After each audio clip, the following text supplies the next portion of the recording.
Sino ka at anong ginagawa mo sa puntod ng anak ko? Tanong ni Jennifer Flores, nakatitig sa batang babaeng may kargang bata. Ang sagot na maririnig niya ay wawasak sa lahat ng akala niyang alam niya tungkol sa kanyang pamilya. Madilim ang langit ng umagang iyon, makapal ang ulap habang naglalakad si Jennifer papasok sa sementeryong Jardim da Paz. Ito ay lugar na madalas niyang binabalikan, isang lugar na nakaukit na sa kanyang kaluluwa, kung saan bawat lapida sa daraanan ay parang sugat na hindi kailanman gumaling. Araw-araw siyang dumadalaw ng walang palya, laging may dalang sariwang bulaklak at nakikipag-usap ng matagal sa puntod ng kanyang kaisa-isang anak na parabang nakikinig pa rin ito mula sa kabilang buhay. Hindi basta-basta si Jennifer, siya ay iginagalang, kung minsan kinatatakutan pa. Mula nang pumanaw ang kanyang asawa, siya na ang namahala sa Flores at Associates, isa sa mga nangungunang construction firms sa rehiyon. Ang suot niyang maayos na damit at matikas na tindig ay salamin ng disiplina at kontrol na pinaiiral niya sa bawat bahagi ng kanyang buhay, o kung anuman ang inaakala niyang kontrolado niya. Pero may kakaiba sa umagang iyon. Habang papalapit siya sa libingan ni Mario, bumagal ang kanyang hakbang. May nauna na roon. Isang batang babae ang nakaluhod sa harap ng puntod. May kargang batang babae, tahimik na umiiyak. Ang iniwang bulaklak, mga simpleng daisy, ay napakapayak kumpara sa mamahaling rosas na laging dala ni Jennifer. Sino ka? Matalim ang tanong ni Jennifer, bumabasag sa katahimikan. At anong ginagawa mo sa puntod ng anak ko? Napalingon agad ang babae, halatang nabigla at pinunasan ng luha. Tanti ay nasa 25 taong gulang ito, halatang pagod na tila matagal nang hindi nakakatulog. Ang kanyang mga mata, punong-puno ng lungkot, ay may dalang hinagpis na higit sa kanyang edad. Ang batang nasa kanyang bisig, isang batang babae na may malambot na blondeng buhok, ay nakatitig kay Jennifer na may inosenteng kuryosidad, tulad ng isang batang nagsisimula palang kilalanin ng mundo. Patawad po, bulong ng babae. Siya si Angelina Santos.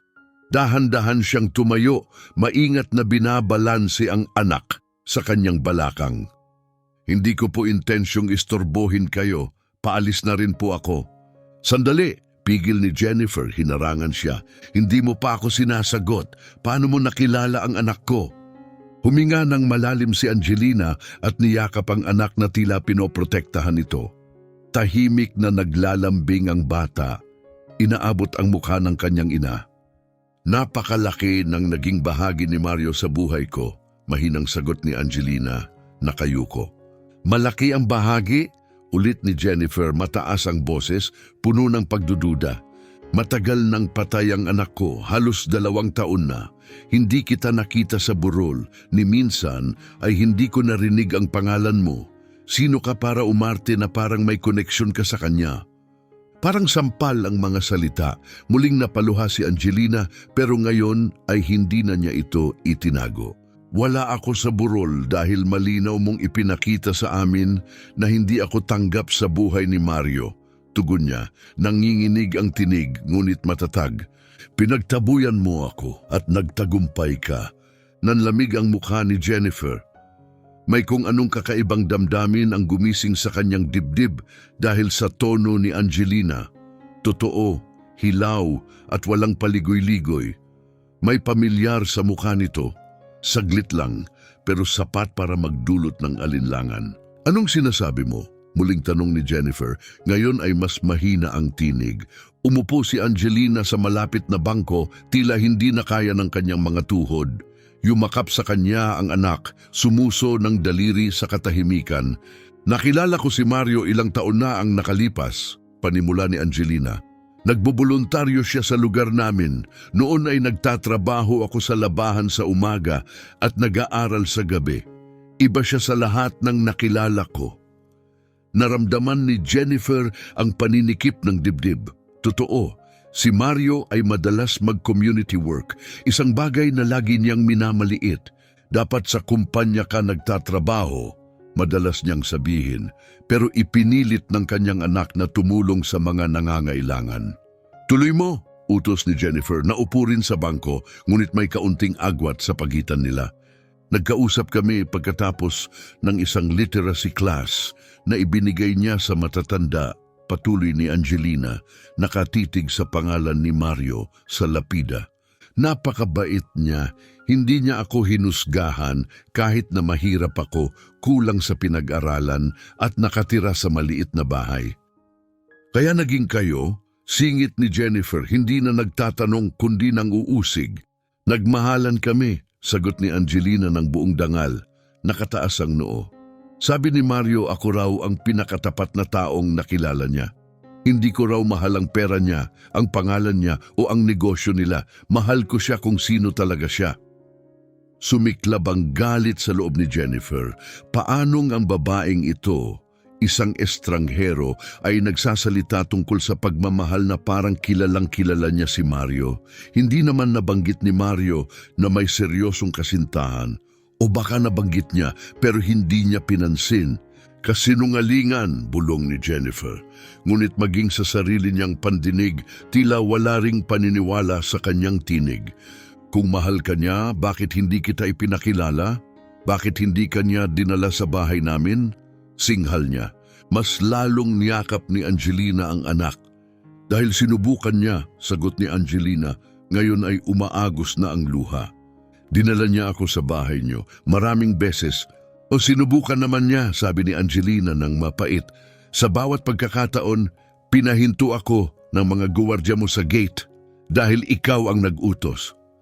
Biglang tumayo si Jennifer mula sa bangko, galit ang namutawi sa kanyang mga mata. Kalokohan yan, hindi ko kailanman. Natigilan siya, isang saglit ng pag-aalinlangan ang sumagi sa kanyang isipan.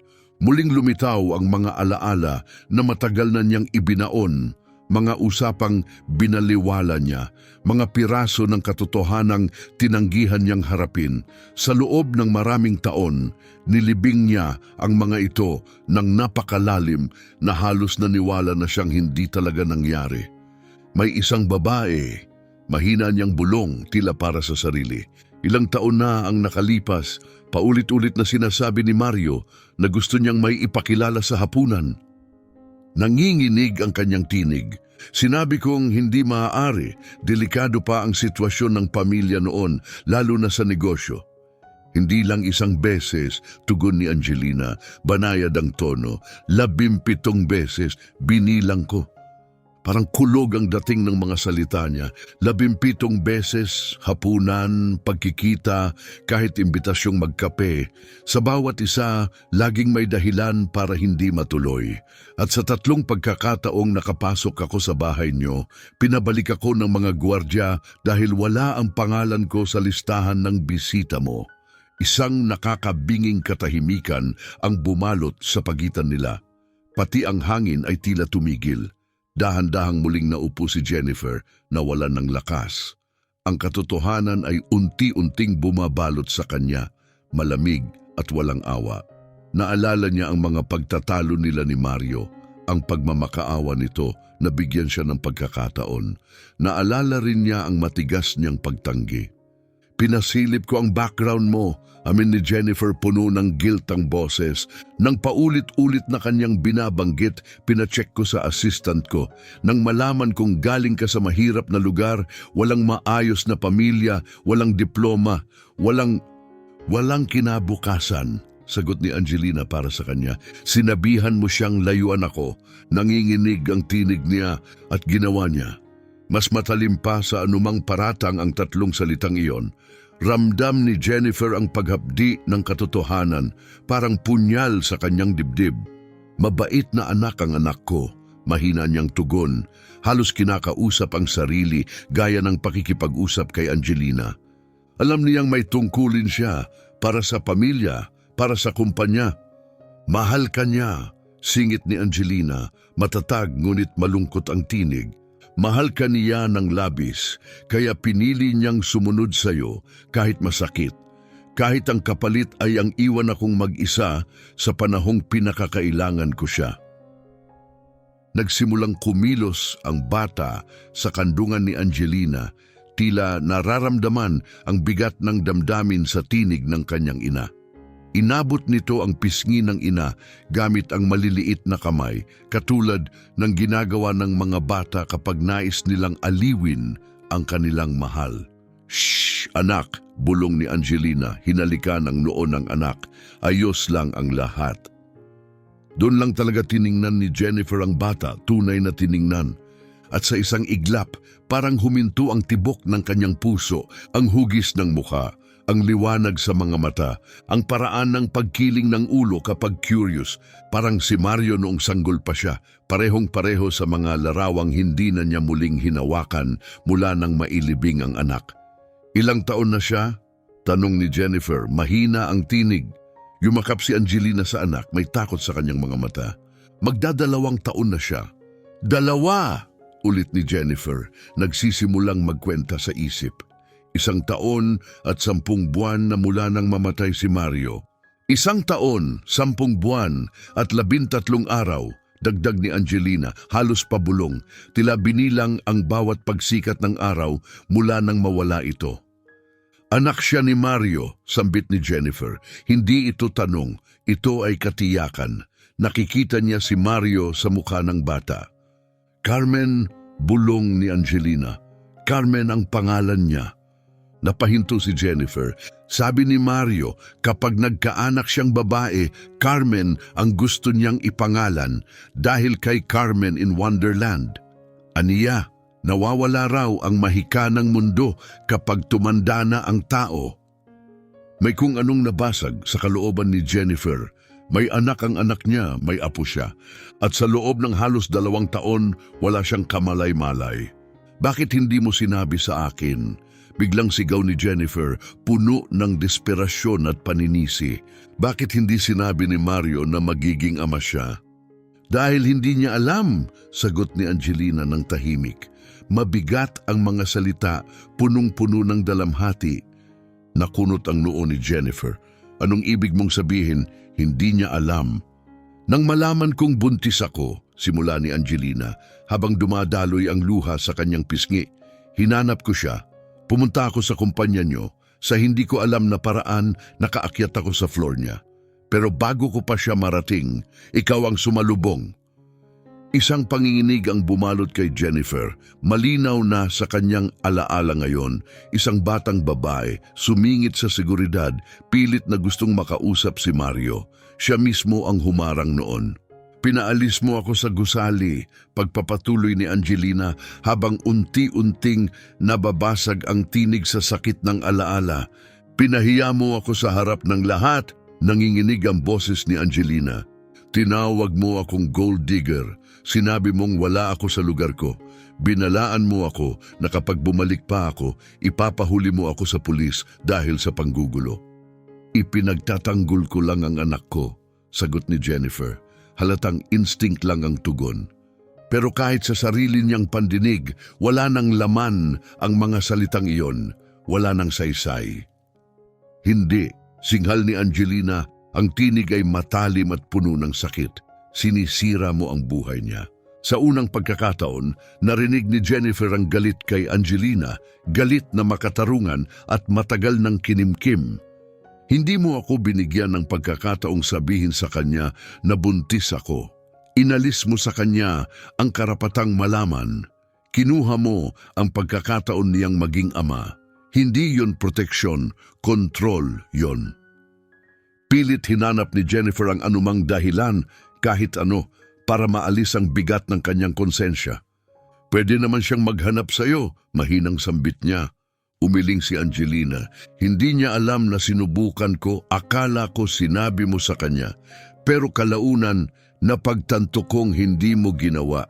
Nagpadala ako ng mga sulat sa opisina, wala ni isa ang sinagot. Sinubukan kong tumawag, pero nakablock ang number ko. Wala na akong mahawakang dahilan para ituloy pa. Halos hindi na ako makatawid sa pang-araw-araw." Nagsimulang gumalaw si Carmen sa kanyang kandungan, nararamdaman ang pagtaas ng tensyon sa tinig ng ina. Dahan-dahang nyugyug siya ni Angelina, binubulungan ng malalambing na tunog upang pakalmahin. Nang ipinanganak si Carmen, muling nagsalita si Angelina. Ngayon ay mas mahina ang tinig. Naisip kong subukan ulit. Gusto kong gawin. Pero nangyari ang aksidente. Ang mga salitang iyon ay parang alon na lumunod sa puso ni Jennifer. Ang aksidente. Pumikit siya, ramdam niya pa rin ito, maliwanag pa sa alaala. Si Mario pauwi ng gabing iyon, ang banggaan, ang balita, ang pagkabigla. Sinabi ng investigasyon na isa lamang itong trahedya, walang alak, walang overspeeding, pero laging may bumabagabag kay Jennifer. Na para bang may dinadala si Mario, isang lungkot na hindi niya kailanman naunawaan. Ngayon malinaw na. Nagluluksa siya, nawalan siya ng isang minamahal na hindi niya muling nakapiling, nawalan siya ng anak na hindi niya kailanman nakilala. Paano mo nalaman? Tanong ni Jennifer halos pabulong. Nabasa ko sa dyaryo, sagot ni Angelina habang mas mahigpit na yakap ang ibinibigay kay Carmen. Nasa lahat ng sulok, tagapagmana ng Flores at Associates nasawi sa trahedyang aksidente. Pumunta ako sa burol, nasa dulo lang ako. Ilang beses kang dumaan sa harap ko, hindi mo man lang ako napansin. Sinubukan ni Jennifer alalahanin, pero malabo ang araw na iyon, nalunod sa lungkot at gamot. Napakaraming mukha, napakaraming luha. Bakit ka pa pumupunta rito? Tanong niya, lumingon sa maliit na bungkos ng daisies sa tabi ng puntod. Bakit mo pa siya dinadalaw sa kabila ng lahat? Humarap si Angelina at tiningnan siya ng diretsyo, matatag ang tinig. Dahil sa kabila ng lahat ng ginawa mong hadlang sa amin, sa kabila ng hindi nila pagkikita ng anak niya, mahal ko si Mario. Hinaplos niya ang buhok ni Carmen at karapatan niyang makilala ang ama niya kahit sa mga kwento lang, kahit sa mga pagdalaw sa puntod na ito. Napatitig si Jennifer sa bata na yakap-yakap ni Angelina. Si Carmen ay kalmado na at ngayon ay nakatitig sa kanya. Malaki ang mga mata, puno ng kuryosidad. At pagkatapos ng walang pag-aalinlangan, iniunat ng bata ang kanyang maliit na kamay kay Jennifer. Ang pamilyar na kilos ng mga bata kapag gusto nilang pabuhat. Nagulat si Angelina. Takot siya sa mga bagong tao. Mahina niyang sabi, hindi niya ito ginagawa, lalo na sa mga hindi niya kilala. Natigilan si Jennifer. Tinitigan niya ang munting kamay, ang maliwanag na mga mata, mga matang kay Mario. Parehong hugis, parehong ningning. Ang instinct niya ay umatras, huwag muling buksan ang puso sa panibagong sakit. Pero may nagbago sa loob niya. May yelo sa dibdib niyang unti-unting natunaw. Inabot niya ang kamay ng bata, nanginginig ang kanyang mga daliri at hinawakan ito.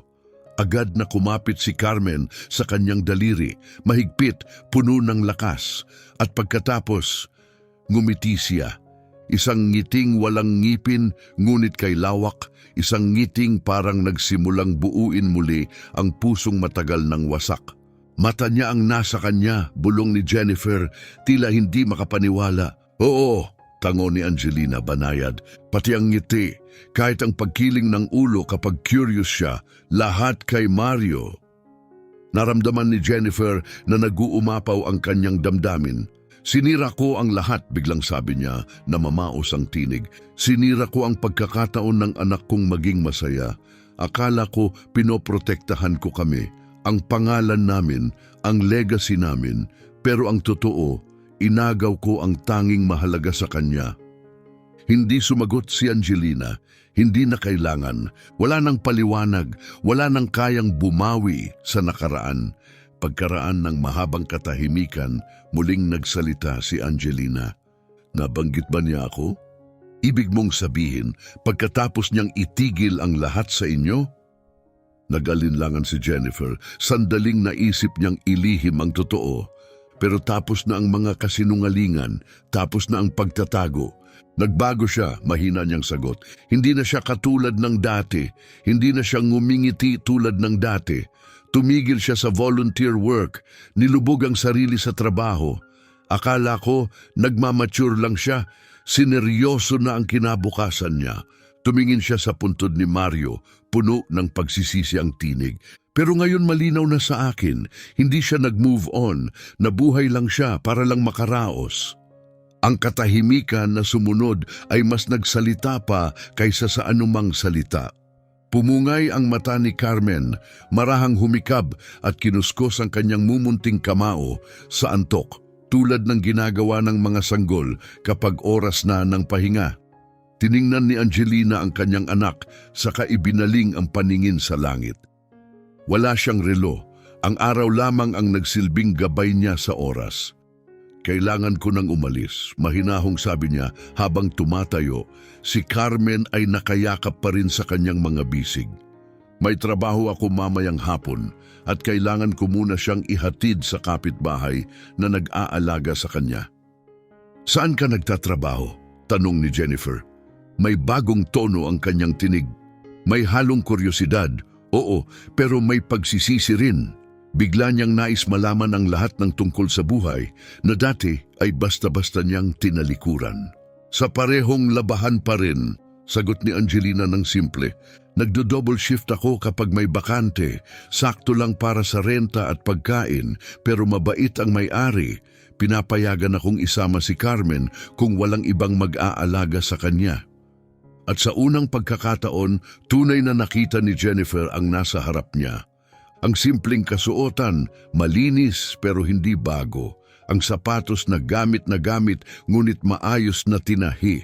Ang lumang bag na nakasabit sa balikat, malamang puno ng diaper, merienda at kung ano-anong kailangan ng bata para sa isang mahabang araw. Nakita niya ang isang inang ginagawa ang lahat para maalagaan ang kanyang anak. Nag-iisa, tahimik, matatag at may dignidad. At sa kung anong paraan, nakita niya si Mario sa kanya, hindi sa itsura kundi sa diwa, sa tahimik ngunit matibay na lakas ng loob, ang kakayahang magpatuloy kahit tila gusto nang tumigil ng mundo. Sa marangal na pagyakap sa kahit anong trabaho, gaano man ito kaliit, sa matinding pagmamahal sa anak na walang kamalay-malay kung gaano kalaki ang isinakripisyo ng kanyang ina. Angelina, tawag ni Jennifer habang paalis na ang dalaga. Huminto si Angelina. Dahan-dahan siyang lumingon, may pag-aalangan sa mukha, ang itsura ng taong nasanay nang hindi basta nagtitiwala sa mga makapangyarihan. Kailangan kong... Saglit na natigilan si Jennifer, nanginginig ang tinig. Kailangan kong itama ang lahat sa abot ng makakaya ko. Sa unang pagkakataon sa maraming taon, hindi matigas o makapangyarihan ang kanyang tinig, kundi marupok, wasak, tao. Hindi mo na maibabalik si Mario, sabi ni Angelina, mahina ang boses. Alam ko, sagot ni Jennifer, halos isang bulong. Pero may magagawa pa ako para sa'yo, para kay Carmen, para sa apo ko. Ang salitang iyon ay parang banyaga sa kanya, pero punong-puno ng kahulugan. Apostrophe, isang apong hindi niya kailanman nakilala. Isang apong lumaki nang wala siya. Isang batang dapat ay may pagmamahal, proteksyon at pagkakataon mula pa sa simula. Hindi ko kailangan ng awa mo, sagot ni Angelina. Matikas, may tahimik na dangal. Hindi ito awa, tugon ni Jennifer. Isa itong pagkakataon para sa ating dalawa na maging bahagi ng buhay ni Carmen sa paraang gugustuhin sana ni Mario. Magkasama. Tinitigan ni Angelina ang babaeng minsang kumuha ng lahat sa kanya, na naging hadlang sa lalaking mahal niya, na hindi pinakilala ang anak niya sa ama nito. May karapatan siyang iwan ito at hindi na lumingon.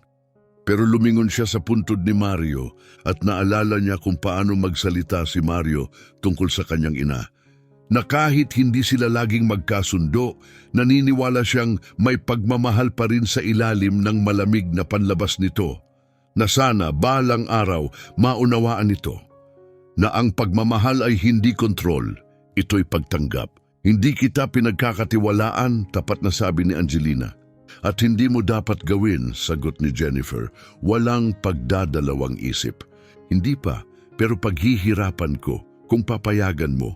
Huwag mong ipagkait sa akin ang pagkakataong makilala siya. Huwag mong hayaang ang mga pagkakamali ko ang siyang maging dahilan para mawala kay Carmen ang karapatang makilala ang kanyang pamilya. Sa sandaling iyon, muling iniunat ni Carmen ang kanyang kamay. Munting palad na abot kay Jennifer, may mga tunog ng sanggol na tanging siya lang ang nakauunawa. Tumingin si Angelina sa kanyang anak. Sa mga matang puno ng kuryosidad na tila mata ni Mario. At alam niya, hindi niya pwedeng ipagkait kay Carmen ang pagkakataong hindi na ibigay kay Mario.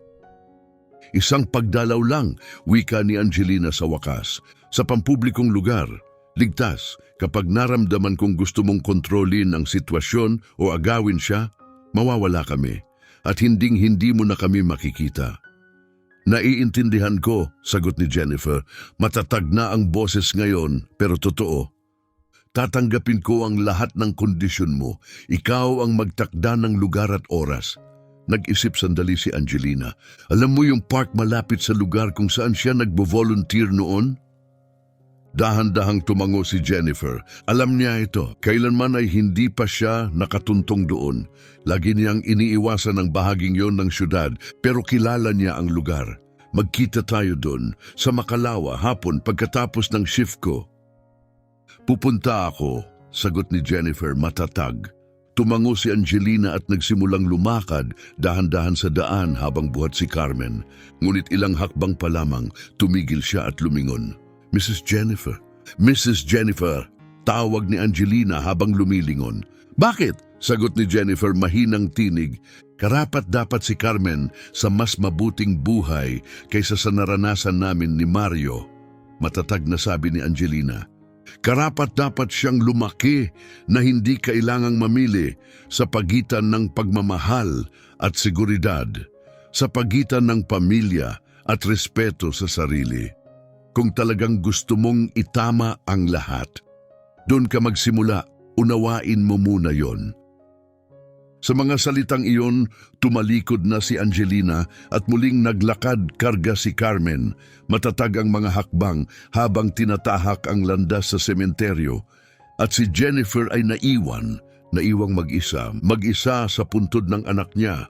Mag-isa kasama ang bigat ng bawat desisyong nagdala sa kanya sa sandaling ito. Lumapit siya sa lapida, dahan-dahang inabot ang malamig na marmol. Nangangatog ang kanyang kamay. Mario, bulong niya, patawarin mo ako sa lahat-lahat. Ngunit tahimik lang ang bato, walang sagot. Wala na si Mario at kailangang tanggapin ni Jennifer na ang sarili niyang mga pagpili, ang kanyang pagmamataas, ang kanyang kontrol, ang kanyang paghuhusga, ang siyang nag-alis ng saya sa anak niya, ang kumuha ng karapatan niyang maging ama at ang nagtulak sa mga huling araw nito tungo sa tahimik na kalungkutan. Napatitig siya sa mga daisies na iniwan ni Angelina. Payak simple, pero para bang mas malakas ang sinasabi nito kaysa sa mga mamahaling bulaklak na dala niya bawat linggo.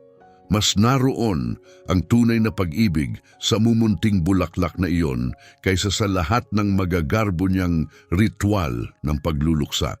Si Jennifer Flores, ang babaeng kilala sa lakas, ang negosyanteng nagtayo ng imperyo sa pamamagitan ng disiplina at matinding kontrol. Ngayon ay humaharap sa isang bagay na hindi niya kayang kontrolin. Ang mga bunga ng sarili niyang pagkabulag at ang mga bunga niyon ay totoo. May pangalan, Carmen.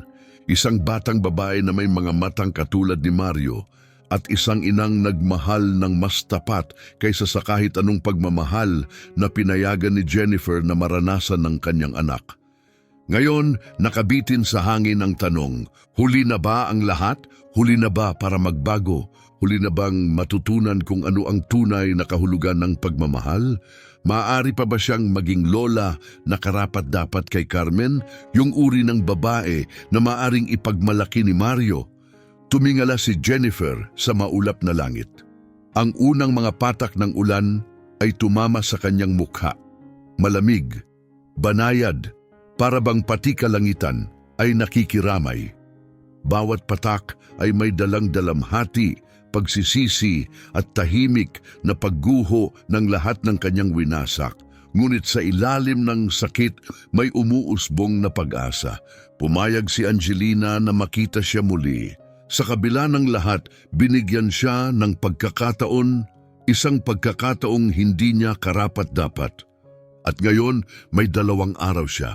2 araw para hanapin kung sino ang dapat niyang maging.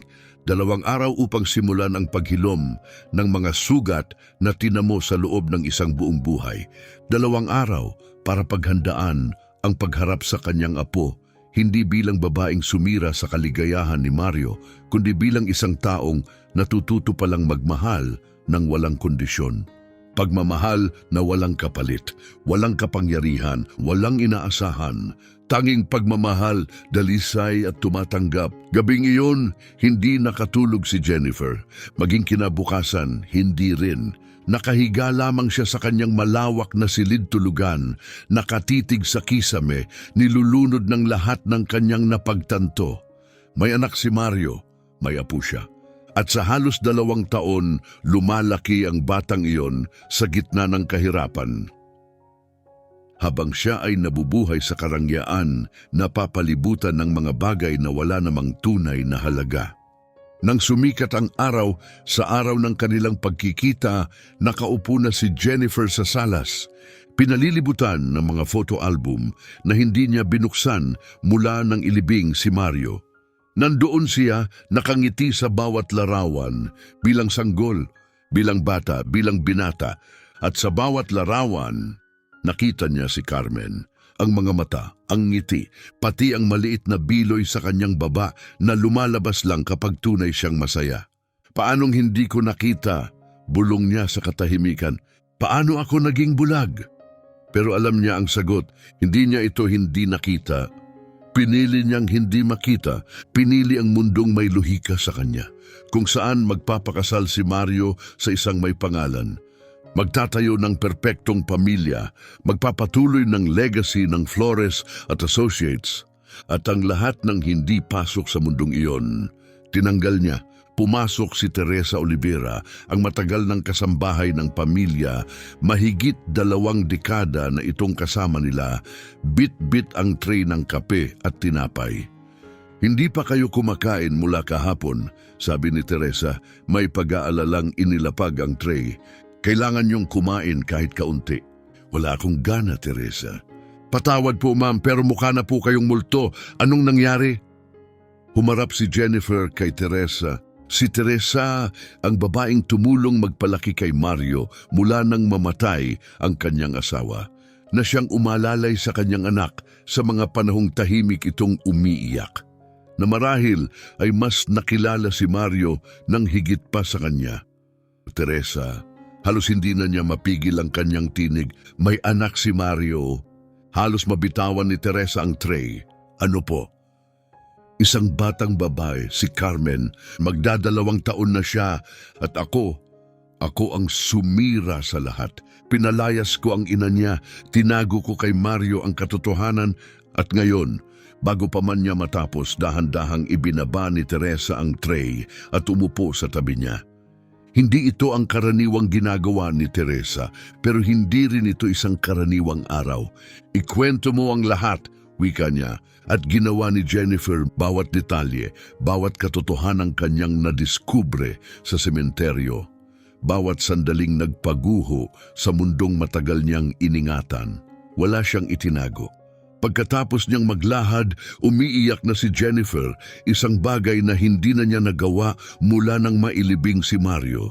Namumuo rin ang luha sa mata ni Teresa. Diyos ko, nabulong nito. Si Ginong Mario, naging ama siya at ni hindi man lang niya nalaman. Dahil sa akin, tahimik na sabi ni Jennifer, ako ang dahilan ng lahat. At ngayon, anong balak mong gawin? Makikipagkita ako sa kanila ngayon, kay Angelina at kay Carmen, sa isang parke malapit sa lugar kung saan nagbo-volunteer si Mario noon. Pero, Teresa, hindi ko alam ang sasabihin ko. Hindi ko alam kung paano haharap sa batang yon na alam kong kinuha ko ang napakarami mula sa kanya.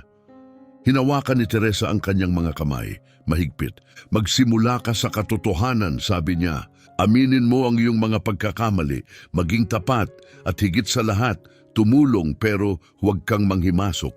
Nagtaka si Jennifer. Anong ibig mong sabihin? Sanay kang kontrolin ng lahat. Ang buhay ni Mr. Mario, ang negosyo, ang mga tao sa paligid mo. Hindi mo na pwedeng gawin yan ngayon, lalo na kay Carmen. Kung gusto mong maitama ang lahat, kailangan mong igalang si Angelina, ang mga desisyon niya. Ang papel niya bilang ina, maging present ka pero huwag mong agawin ang direksyon. Masakit ang mga salita pero totoo. Akala ni Jennifer ang kontrol ay lakas.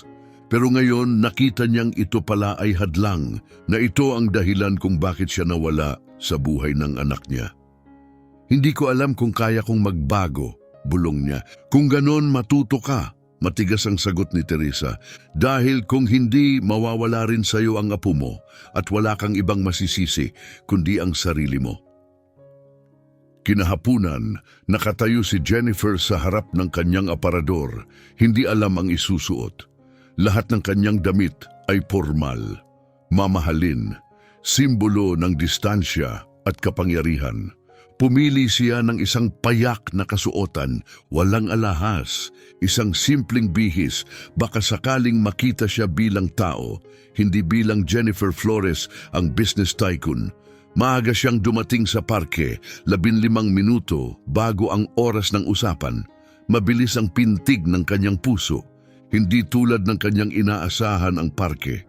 Hindi ito mapanganib kundi payak lang, mapagpakumbaba, puno ng buhay. May mga batang nagtatakbuhan ng nakapaa sa damuhan, mga inang nagtatawanan habang nakaupo sa bangko, mga kabataang nagsisipa ng luma nang bula sa isang masikip na espasyo.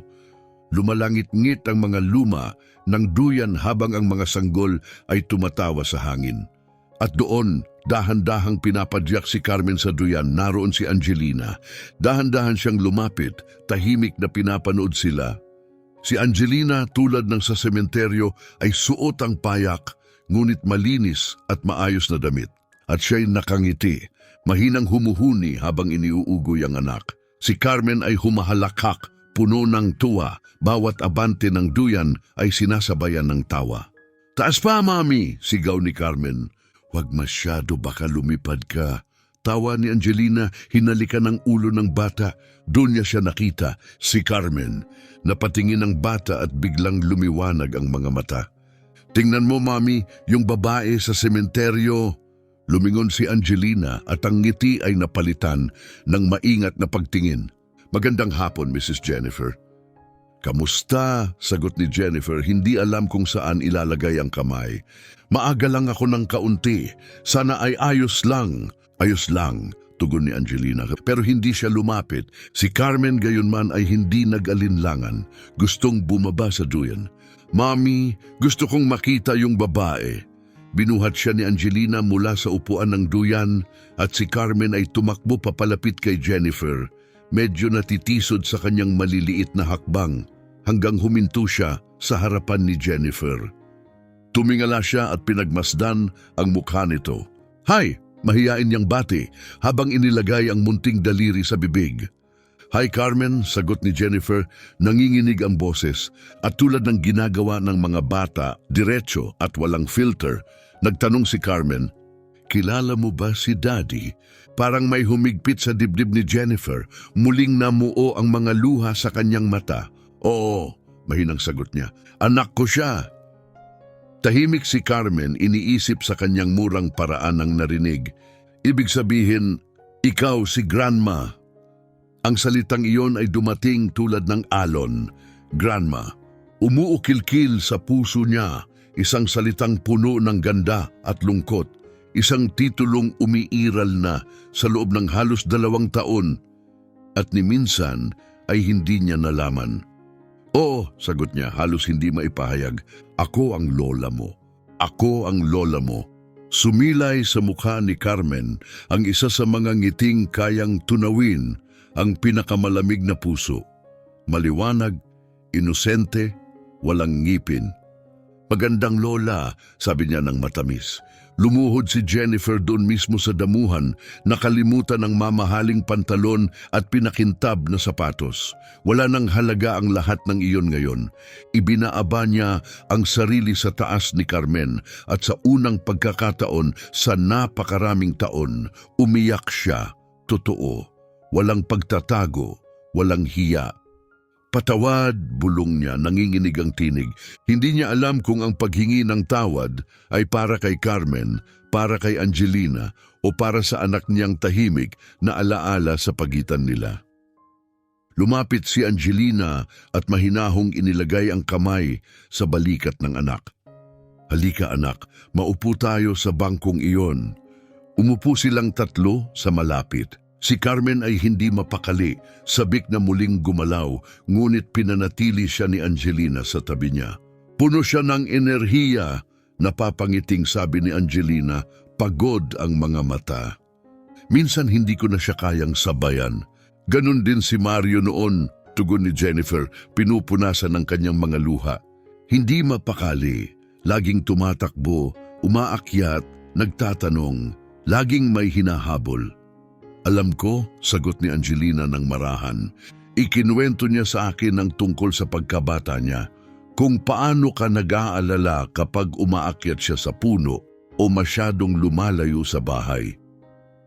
Palagi akong natatakot na mawala siya, amin ni Jennifer.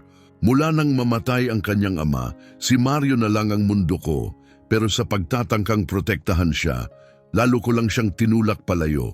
At sa huli, nawala rin siya sa akin. Tahimik na humuni si Carmen, pinapaikot ang binti sa ilalim ng bangko. Kinuha niya ang isang luma ng manika mula sa bag ni Angelina at nagsimulang lumikha ng sarili niyang mundo, isang mundo ng imahinasyong pakikipagsapalaran at mga pabulong na dialogo. Sa akin galing yang manika, sabi ni Angelina, pinagmamasdan ng anak na may banayad ng ngiti. Isa lang yan ang meron niya, kasama niyang matulog gabi-gabi. Tiningnan ni Jennifer ang manika, ang damit nito ay maraming beses ng tinahi. Ang telay manipis na mula sa paulit-ulit na yakap. Naalala niya ang kwarto ni Mario sa bahay, puno pa rin ng mga laruan, mamahalin, hindi man lang nagalaw. Mga laruan na sana ay naging kay Carmen, kung hindi lang naging bulag si Jennifer noon. Angelina, simula niya, pinipiling maingat ang bawat salita. Alam kong walang sapat na paghingi ng tawad para sa lahat ng ito. Hindi sa habang buhay ko, pero nais kong malaman mo. Nais kong magbago. Nais kong maging bahagi ng buhay ni Carmen kung papayagan mo ako. Nanatiling maingat ang ekspresyon ni Angelina. At anong ibig sabihin niyan? Ibig sabihin, gusto kong makilala ang apo ko, gusto kong suportahan kayo, maging naroon para sa inyong dalawa. Paano mo kami susuportahan? Tumigil si Jennifer, alam niyang kailangan niyang mag-ingat. Anumang mali ay maaaring tunog suhol. Sa paraang komportable ka, sagot niya ng banayad, hindi ako nandito para mamuno, hindi ako nandito para kontrolin, gusto ko lang na nandyan. Tumingin si Angelina sa anak na ngayon ay abala sa pakikipag-usap sa kanyang manika sa sarili niyang mundo. Alam mo ba kung bakit ako napadpad sa lugar na ito? Tanong ni Angelina, umiling si Jennifer. Dahil wala na akong ibang matatakbuhan. Patay na ang mga magulang ko mula pa nung kabataan ko. Walang kapatid, walang pamilya. Nang malaman kong buntis ako, ako'y lubos na nag-iisa. Huminga siya ng malalim, pinatatatag ang sarili. Ang may-ari ng labahan ang nagpasilong sa akin sa isang maliit na kwartong imbakan nang marinig niya ang kalagayan ko. Diyos ko! Bulong ni Jennifer. Doon ipinanganak si Carmen, patuloy ni Angelina, puno ng parehong sakit at karangalan ang tinig. Walang ospital, walang doktor, isang kapitbahay lang na marunong tumulong sa panganganak. Nagdasal siya habang may mga kandila at sa kung anong milagro, pareho kaming nakaligtas. Para bang piniga ang dibdib ni Jennifer. Habang siya'y natutulog sa lambot ng luho, ang apo niya ay isinilang sa isang likurang kwarto. Walang anumang medikal na tulong. Hindi niya maatim ang pagkakaiba. Ang unang taon niya ang pinakamahirap, sabi ni Angelina. Nagtrabaho ako hanggang sa halos hindi na makatayo. Double shift, kung ano-anong raket. May mga gabing hindi ako kumakain para lang makainom ng gatas si Carmen. At sa lahat ng yon, ni minsan hindi ako humingi ng tulong sa'yo. Napakurap si Jennifer, gulat na gulat. Bakit hindi? Dahil malinaw mong ipinahiwatig na hindi ako tanggap, diretsahang sagot ni Angelina. May pride din kami, maaring pride ng mahihirap, pero pride pa rin. Hindi ako magmamakaawa sa isang pamilyang ayaw naman sa akin. Dapat nagmakaawa ka. Biglang sabat ni Jennifer, puno ng desperasyon ng boses. Dapat araw-araw kang pumunta sa bahay ko. Paulit-ulit mo sanang sinabi hanggang mapakinggan kita. Dapat ipinagsigawan mo sa mundo na anak ni Mario, si Carmen. At kung ginawa ko yon, tanong ni Angelina, malamig pero kalmado, ano sa tingin mo ang ginawa mo? Tatawag ka ulit ng security, sasabihin mong sinungaling ako, na isa akong gold digger na gustong kumita sa pagkamatay niya? Hindi sumagot si Jennifer dahil hindi na niya kailangang sagutin. Alam nilang pareho kung ano talaga ang kanyang gagawin noon. Isasara niya ang pinto, tatawag sa abogado at susubukang burahin ang problema. Sa halip pinili ni Angelina ang dignidad at si Jennifer ang pagtanggi. Nagbago na ako, sabi ni Jennifer, pero kahit sa sariling pandinig niya, marupok at hindi sigurado ang mga salitang iyon. Talaga ba? Tanong ni Angelina, kalmado ang tinig. O dahil lang sa guilt ngayon na alam mo na ang totoo? Hindi nagkunwari si Jennifer. Pareho, tapat niyang sagot. May guilt ako, malalim, nakakabigat. Pero nagising din ako sa katotohanang nabuhay ako sa desisyong puno ng pagmamataas at panghuhusga. Hinusgahan kita nang hindi kita kilala. Tinuring kong walang saysay ang pagmamahal mo kay Mario dahil lang wala kang pera. At sa ginawa kong iyon, winasak ko ang kaligayahan ng anak ko dahil inakala kong alam ko ang mas tama. Biglang tumakbo si Carmen papunta sa grupo ng mga batang naglalaro sa malapit. Sinundan siya ni Angelina ng mata, alerto pero kalmado. Sociable siya. May bahid ng ngiti si Jennifer. Katulad ni Mario, tugon ni Angelina, may lungkot sa tinig. Lagi niyang kinukwento kung paano siya laging may bagong kaibigan noon. Sabi niya, ikaw daw ay kinakabahan kapag ang mga kaibigan niya ay galing sa ibang klase ng pamilya. Naalala ni Jennifer kung paano niya pinayuhan si Mario na mag-ingat. Kung paano niya sinabi na piliin lang ang mga kaibigan mula sa maayos na pamilya. Sinubukan kong kontrolin lahat sa buhay niya, mahina niyang sabi, at mali ako sa lahat. Ngayon wala na siya at kailanman ay hindi ko na may hihingi ng tawad ang lahat ng iyon. Pero marahil maari akong gumawa ng tama kay Carmen. Marahil kaya kong maging mas mabuting lola kaysa naging ina ako. Tumingin si Angelina sa kanya, maingat pero nakikinig. At ano ang tama para sa'yo? Tanong ni Angelina. Sinasabi mong gusto mong tumulong, pero paano? Aagawin mo ba si Carmen? Patutunayan mong hindi ako karapat-dapat dahil mahirap ako? Hindi! Maring sagot ni Jennifer, tapat ang kanyang tinig. Hindi ko kailanman gagawin yon. Isa kang kahangahangang ina, Angelina. Mahal na mahal si Carmen. Inaalagaan mo siya, ligtas siya. Ibinigay mo sa kanya ang hindi ko na ibigay kay Mario, ang pagmamahal na walang kondisyon. Tahimik pa rin si Angelina. Ano nga bang gusto mo? Gusto kong maging bahagi ng buhay niya, mahinang tugon ni Jennifer. Gusto kong mapanood siyang lumaki. Gusto kong malaman niya na meron siyang lola na nagmamahal sa kanya. Tunay, kahit huli ko na itong nalaman. At oo, gusto kong tumulong, pati pinansyal, pero hindi para kontrolin ka. Para lang magkaroon kayo ng pagpipilian, para makahinga ka. Para hindi ka kailangang magtrabaho hanggang sa mawalan ka ng lakas para lang mabuhay. At kung sabihin kong ayoko, tatanggapin ko yon, sagot ni Jennifer. At alam niyang totoo ito, pero makikiusap ako, huwag mong gawin yon. Hindi para sa akin, para kay Carmen. Karapatan niyang makilala ang bahagi ng kanyang pamilya.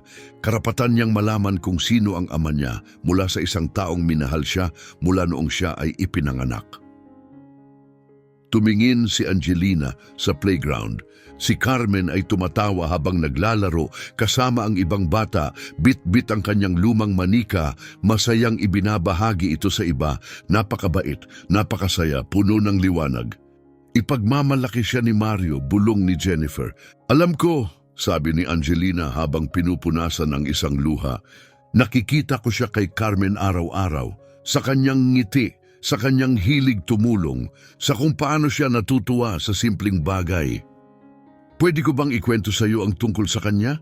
Tanong ni Jennifer. Yung mga hindi mo pa siguro alam, mga kwento noong maliit pa siya. Nag-alinlangan si Angelina, pero tumango rin. Sige!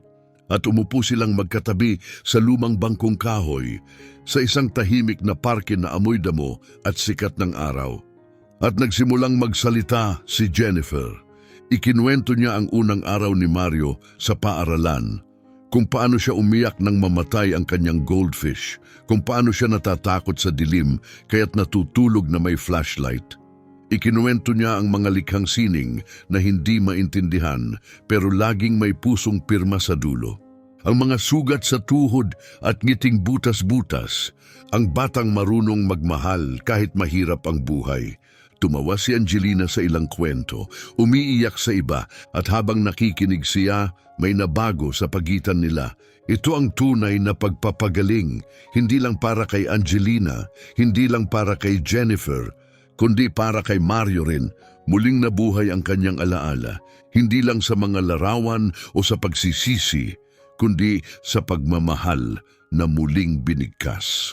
Pagkalipas ng mahabang katahimikan, malalim ang hiningang nilabas ni Angelina. May isang bagay akong kailangang sabihin sa iyo, Anya. Isang bagay na nalaman ko matapos mamatay si Mario. Napatitig si Jennifer, mabilis ang pintig ng puso. Ano yon? Hinahanap niya ako, sagot ni Angelina, nanginginig ang tinig. Noong gabi ng aksidente, galing siya sa meeting ng private investigator. Napako sa kinatatayuan si Jennifer. Ano? Nakita ko ang mga sulat, mga draft sa computer niya, mga mensaheng hindi niya naipadala.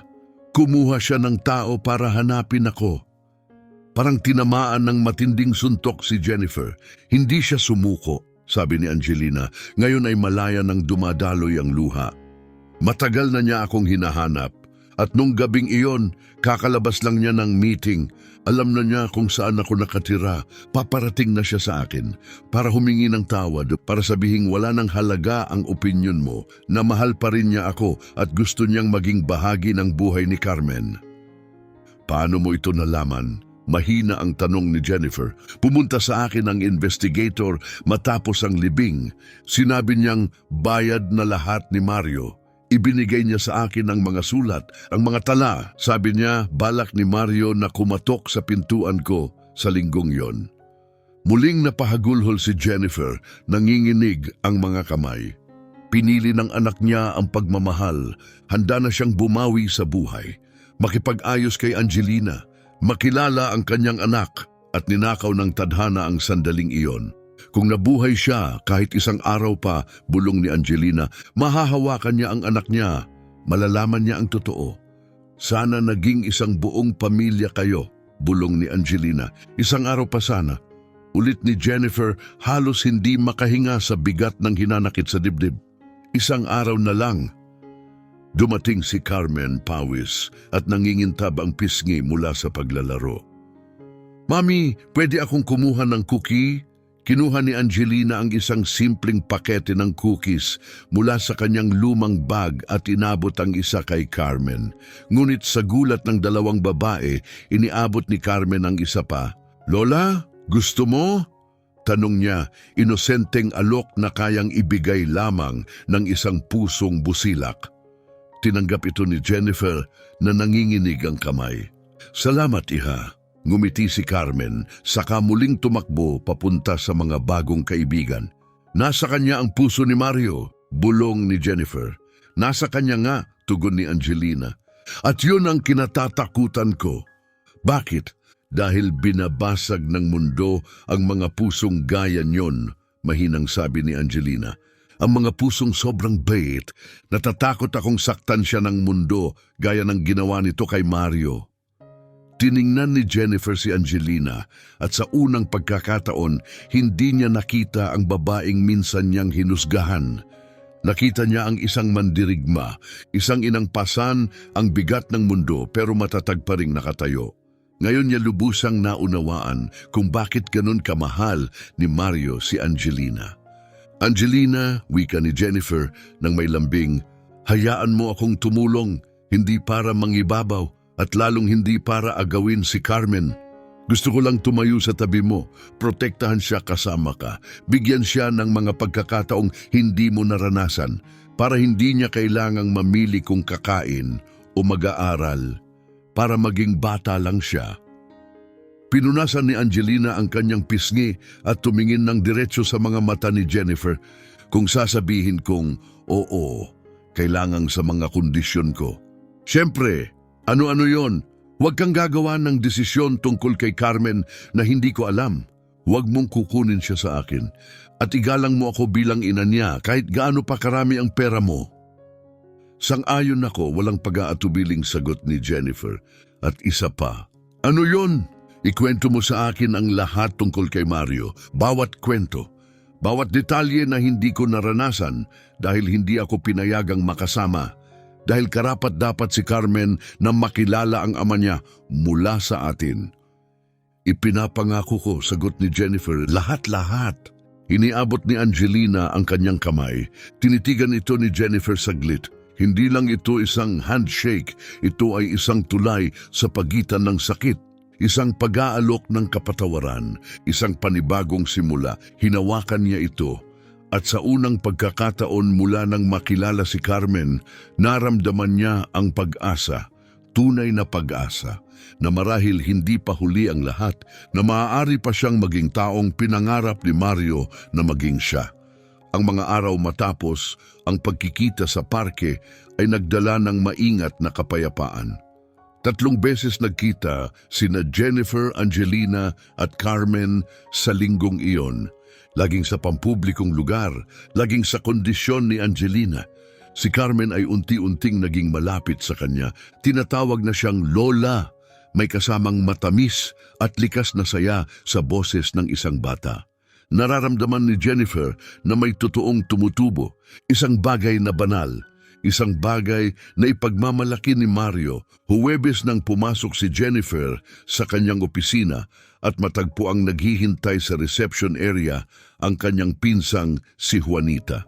Katabi nito ang isang lalaking nakaitim na suit, Dr. Eduardo Gonzales, ang pinaka-agresibong legal strategist ng pamilya Flores. At kung naroon siya, ibig sabihin may gulo. Juanita, maingat na bati ni Jennifer, hindi ko alam na pupunta ka ngayon. Kailangan natin mag-usap, mahalaga ito, matigas na wika ni Juanita.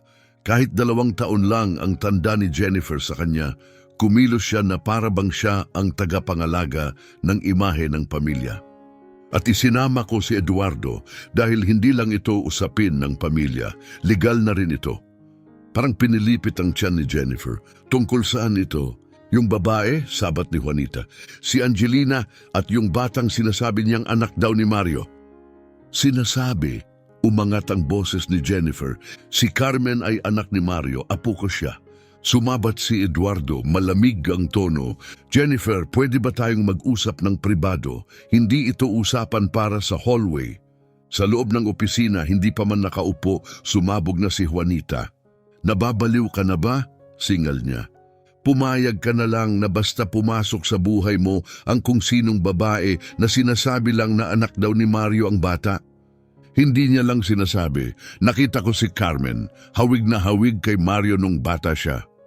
Walang kwenta ang itsura, sagot ni Eduardo habang binubuksan ang kanyang briefcase. Ang mahalaga sa korte ay DNA, legal na ebidensya, napatigil si Jennifer. Korte? Bakit ka nagbabanggit ng korte?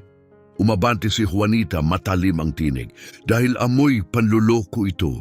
2 taon matapos mamatay si Mario, biglang may babaeng lilitaw at may batang kasama, klasikong scam yan. Hindi scam si Angelina, sigaw ni Jennifer. Hindi siya humingi ng kahit ano sa akin ni hindi niya alam na alam ko na ang tungkol kay Carmen hanggang sa nagkita kami sa sementeryo. At naniwala ka agad, sabat ni Juanita. Jennifer, pinapahina ng kalungkutan mo ang pag-iisip mo. Desperado kang kumapit sa kahit anong bakas ni Mario kaya naging bulag ka sa panganib. Ang totoo, minahal ni Mario si Angelina, mahinang tugon ni Jennifer. Hinahanap niya ito. Noong gabing namatay siya, galing siya sa investigator na nahanap ang tirahan ni Angelina. May ebidensya ako. Anong ebidensya? Singhal ni Eduardo. Mga sulat, mga mensaheng hindi niya naipadala. Nasaan ang mga ito? Kay Angelina, sagot ni Jennifer, ibinigay sa kanya ng private investigator. Napaka-kumbinyente naman, sarkastikong sabi ni Juanita. Yung sinasabing gold digger ay siya pa mismong may hawak ng lahat ng ebidensya para patunayan ang kwento niya, parang scripted. Mabilis na tumayo si Jennifer mula sa kanyang upuan. Tama na yan, singhal niya. Hindi ako uupo rito para bastusin mo ang ina ng apo ko. Tumayo rin si Juanita, hindi nagpapahuli sa lakas ng loob. Apo, ilang beses mo palang nakasama ang babaeng yon, Jennifer, ni hindi mo pa siya kilala. At ngayon, binibitawan mo na ang salitang apo na para bang kumpirmado na. Malinaw na emosyonal kang apektado, malamang iniisip mo nang bigyan sila ng pera. At kung totoo man yon, balik ni Jennifer, apo ko siya, gusto kong tumulong sa kanya. Hindi hanggat walang ebidensya, sabat ni Dr. Eduardo. Malamig at legal ang tono, tila talim na tumagos sa silid. Kailangan mong maunawaan, Jennifer, ang ari-arian ni Mario ay nasa iyo na ngayon. Kung anak nga ng anak mo ang batang yan, may karapatan siya sa mana. Alam ko yan, sagot ni Jennifer, walang alinlangan. Nanlilisik ang mata ni Juanita, at hindi ka ba nababahala? Mababahala lang ako kung may indikasyon na pera lang ang habol ni Angelina, sagot ni Jennifer. Pero wala. Nagdo-double shift siya sa labahan, nakatira siya sa likurang kuwarto na halos kasya lang ang kama. Kung pera ang habol niya, sana'y kumatok na siya, 2 taon na ang nakalipas. O baka naman, singit ni Eduardo kalmado pero mapanganib, hinintay niya ang tamang oras. Kapag mahina ka na emosyonal, isang matalinong galaw, lumabas sa panahong sariwa pa ang sakit, ialok sa iyo ang pag-asa, classic na panlilin lang. Parang nagiging masikip ang silid para kay Jennifer. Hindi niyo naiintindihan. Nakita ko si Carmen. May naramdaman akong hindi ko maipaliwanag. Alam ko sa puso ko, anak siya ni Mario. Hindi pinapakinggan ng korte ang damdamin. Malamig na tugon ni Juanita. At hindi rin nito kayang protektahan ka laban sa mga manloloko na umaatake sa mga biyudang nagluluksa. Hindi ako marupok, mariing sabi ni Jennifer, pero sa unang pagkakataon, lumambot ang tinig ni Juanita. Oh, Jennifer, marupok ka ngayon na wala ang anak mo. At ngayon kumakapit ka sa batang ito na parang siya na lang ang natitirang koneksyon mo. At yung babaeng yon, si Angelina, siya ang nagbibigay sa iyo ng bagay na desperado mong hinahanap. Isang perpektong bitag. Hindi ito bitag, sigaw ni Jennifer, pero ang pagdududa ay unti-unti nang sumisiksik sa kanyang dibdib. Tama ba sila? Nalilin lang ba siya? Pinisil niya ang kanyang mga kamao? Hindi. Nakita niya si Carmen. Narinig niya ang sakit sa tinig ni Angelina. Naramdaman niya ang katotohanan. Jennifer, ani Eduardo, ngayon ay nasa ganap ng legal mode. Bilang iyong abogado, inire-rekomenda kong humiling ka ng DNA test bago ka pa lumalim ng lumalim. Hindi ko gagawin yan, mariing tugon ni Jennifer. Hindi ito paratang, paliwanag ni Eduardo. Ito ay para protektahan ka at ang bata. Kung anak nga siya ni Mario, may karapatan siya. Pero kung hindi, dapat mong malaman bago ka mas masaktan. Bumagsak si Jennifer sa kanyang upuan, tila binagsakan ng mundo. At paano ang media? Dagdag ni Juanita. Naisip mo na ba yon? Kapag lumabas to, and believe me, lalabas ito, magiging sentro ka ng iskandalo. Misteryosong tagapagmana lumitaw matapos ang pagkamatay ng negosyante. Sasabog ito. At kung mapatunayan na scam nga, hindi lang ikaw ang masisira kasama ang buong pangalan ng Flores. Tiningnan siya ni Jennifer, naglalagablab ang mga mata. At kung totoo nga, paano kung tratuhin ko ang apo ko na para bang isa siyang sinungaling para lang iligtas ang pangalan ko? Nagkibit balikat si Juanita. Kung ganon, humingi ka na lang ng tawad pagkatapos, pero unahin mo munang kumuha ng pruweba. Biglang kumatok si Teresa sa pinto. Pasensya na po, Mrs. Jennifer, pero may tawag po kayo, emergency, taga-community daycare po. Napakunot ang noo ni Jennifer. Hindi naman ako tumawag sa daycare. Sinabi nilang tungkol kay Carmen. Paliwanag ni Teresa, nag-aalalang tumingin kina Juanita at Eduardo. Nakatalaga ka po bilang emergency contact, nakalista kang lola. Parang tumigil ang mundo ni Jennifer. Anong nangyari? May mataas siyang lagnat. Dinala siya sa emergency room. Tinawagan nila ang ina niya pero hindi makontak. Ikaw lang ang nakalista bilang backup. Kinuha na agad ni Jennifer ang kanyang bag. Anong ospital? Municipal Hospital, North Zone. Aalis na ako, sabi niya. Nakatakda na ang desisyon. Hinawakan ni Juanita ang braso niya. Hintayin mo, naririnig mo ba ang sarili mo? Ikaw na ang emergency contact? Naipasok ka na nila sa sistema. Yan mismo ang punto ko. Hindi, sagot ni Jennifer, inalis ang braso.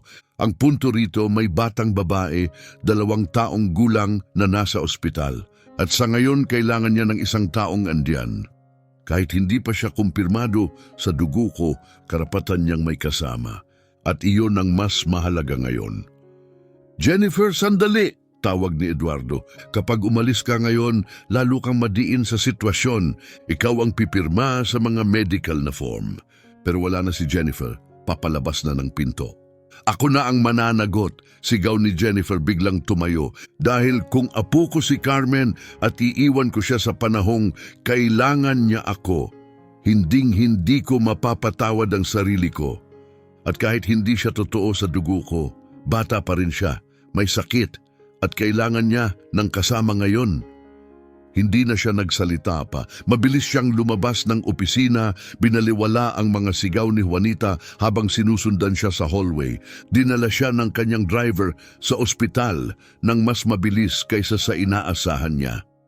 Sa pediatric emergency room, magkasabay ang kaguluhan at katahimikan, isang kakaibang kombinasyon ng takot at pag-asa. May mga nurse na abalang gumagalaw, mga makinang nagbibibip, at sa gitna ng lahat, isang nurse ang buhat ang umiiyak na bata. Mainit ang pisngi, mapula, may lagnat. Lola, iyak ni Carmen nang makita si Jennifer. Inabot nito ang maliliit na braso. Mabilis siyang nilapitan ni Jennifer at niyakap ang bata. Ramdam niya ang init ng lagnat kahit sa ilalim ng kanyang blouse. Ayos lang, mahal ko, bulong niya. Nandito na si Lola. Nasaan si Mommy? Tanong ni Carmen, humihikbi. Hahanapin natin siya agad, pangako. Humarap si Jennifer sa nurse. Ano na ang lagay niya? Alam niyo na ba kung anong meron? Mataas na lagnat. Malamang viral, tugon ng nurse, pero kailangan ng formal na autorisasyon para maipagpatuloy ang kumpletong gamutan. Hindi sumasagot ang nanay. Ako na ang mag-authorize, matatag na sabi ni Jennifer. At kayo po ay... Lola niya ako. Tiningnan ng nurse ang kanyang tablet. Nakalista po kayo bilang emergency contact, pero para sa mga medical na procedure, kailangan po ang ina o legal guardian. Nagdo-double shift ang nanay niya, paliwanag ni Jennifer, habang yakap pa rin ang nanginginig na katawan ni Carmen. Malamang nasa lugar siya na walang signal, pero mainit na mainit ang batang ito. Kailangan niya ng tulong ngayon. Naiintindihan ko, ma'am, pero patakaran po ng ospital. Ako na ang mananagot, ulit ni Jennifer, hindi matitinag. Legal, pinansyal, medikal, lahat ng kailangan, basta tulungan niyo lang siya. Nag-alinlangan ng nurse ng ilang sandali, saka tumango. Tatawagan ko na ang pediatrician. 2 oras ang lumipas At sa wakas ay nakatulog si Carmen. Bumaba na ang lagnat, kalmado na ang paghinga. Nasa tabi niya si Jennifer, marahang hawak ang munting kamay ng bata. Biglang bumukas ang pinto ng emergency room. Pumasok si Angelina, hingal, pawis, puno ng kaba. Nasaan siya? Carmen? Dito kami, sigaw ni Jennifer. Mabilis siyang lumapit sa kama, ang mga matay naglalagablab sa takot.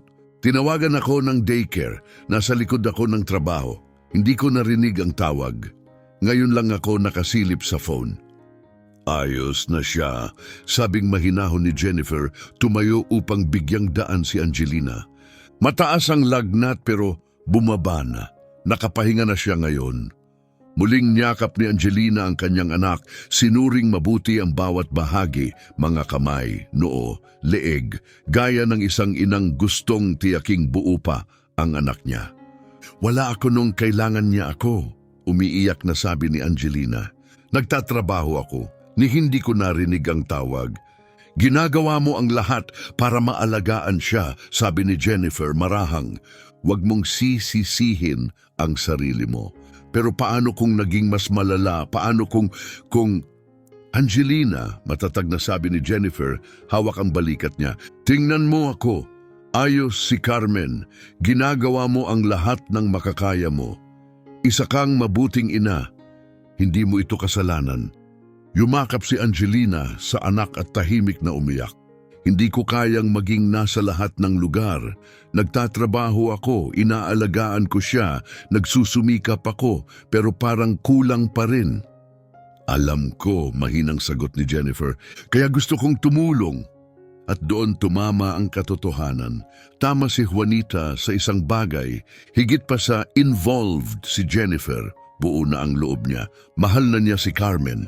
Nag-aalala siya kay Angelina. At kung ito man ay panlilin lang, ngunit nakita niya ang payapang mukha ni Carmen, tulog sa mga bisig ng ina.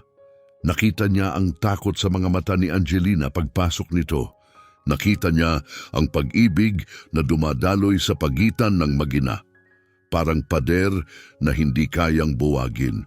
Hindi niya kailangan ng DNA test para malaman ang totoo. Ito ang pamilya niya. Walang desisyon ng korte o argumento ng abogado ang makakayanig sa alam na ng puso niya. Angelina, mahinahong wika ni Jennifer, kailangan nating mag-usap. May mga bagay mahirap pero darating. Tumingin si Angelina sa kanya, pagod pero alerto. Anong mga bagay? Nalaman na ng pamilya ko ang tungkol sa inyo, amin ni Jennifer. At hindi sila masaya. Naghigpit ang hawak ni Angelina kay Carmen. Kukunin ba nila si Carmen sa akin? Tanong niya puno ng takot. Susubukan nila, sagot ni Jennifer. Pero hindi ko hahayaang mangyari yon. Paano? Nasa kanila ang lahat. Pera, abogado, kapangyarihan. At nasa akin ang katotohanan, sagot ni Jennifer. At lalaban ako gamit ang lahat ng meron ako. Pumatak muli ang luha ni Angelina. Bakit, Jennifer? Bakit mo ginagawa to? Bakit mo inilalagay sa panganib ang lahat para sa amin? Tumingin si Jennifer sa batang natutulog sa kanyang mga bisig. Sa mukhang parang salin ng anak niyang si Mario. Dahil nawala na sa akin ang anak ko, mahinang sabi niya, dahil hindi ako lumaban para sa kanya. Pinili ko ang takot at pride at nawala ang lahat sa akin. Hindi ko nauulitin ang pagkakamaling iyon. Pero ang pamilya mo, kayo na ang pamilya ko ngayon, maring sagot ni Jennifer. At walang sino man ang makakaagaw sa inyo sa akin. Wala. At kahit alam niyang hindi pa tapos ang laban, isa lang ang malinaw kay Jennifer. Ngayon pa lang ito nagsisimula at marahil hindi sapat ang pagmamahal para talunin ang pader ng kapangyarihan na kakaharapin niya. Pero handa na siya, hindi siya tatakbo, hindi siya magtatago sa katahimikan o kontrol. Haharapin niya sila, lalaban siya. Gabing iyon, hindi umuwi si Jennifer, nanatili siya sa ospital, nakaupo sa tabi ng kama ni Carmen. Isang kamay hawak ang braso ng bata, ang isa'y nakahawak sa kamay ni Angelina. Tahimik na pagkakaisa. Sa labas, kumikislap ang mga ilaw ng lungsod. Ngunit sa loob ng silid na iyon, may bagong uri ng liwanag na sumisibol.